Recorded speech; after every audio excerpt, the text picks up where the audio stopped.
Pegang kartu EGIANUS Kogoya, Panglima OPM akhirnya tunduk ke Sebi Sambong, lepaskan pilot Susi Air. Tak berdaya, Panglima Organisasi Papua Merdeka OPM Egyanus Kogoya akhirnya melepaskan pilot Susi Air, Kapten Philip Mark Mehartens. Rencana pembebasan pilot Susi Air yang disandera oleh OPM itu akan dijalankan dalam waktu 2 bulan ke depan.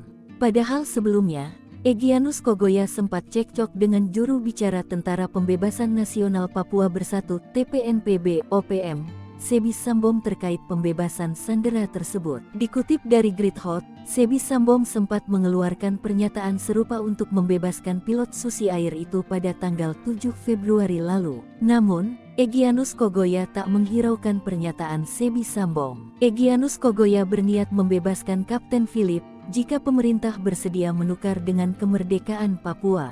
Namun, menurut Sebi pernyataan yang disampaikan oleh Egyanus merupakan emosional sesaat tanpa meminta pendapat dari pimpinan TPNPB OPM. Sehingga pembebasan Kapten Philip akhirnya menguap begitu saja. Tapi terbaru, wacana pembebasan pilot Susi Air itu kembali mengemuka. Dikutip dari Tribun Papua, justru Egyanus Kogoya sendiri yang akan melepaskan Kapten Philips. Saya mau bicara soal kemanusiaan, jadi semua tokoh gereja maupun seluruh anggota OPM di Papua jangan menang di semua grup. Kalau bicara soal pilot datang dan tukar pendapat dengan saya, kata Egyanus melalui video singkatnya.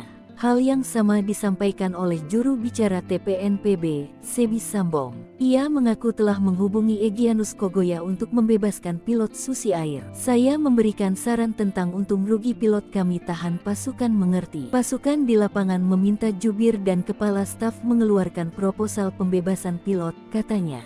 Sehingga kali ini tak ada lagi pertentangan dari Egyanus Kogoya yang saat ini menyandera Kapten Philip.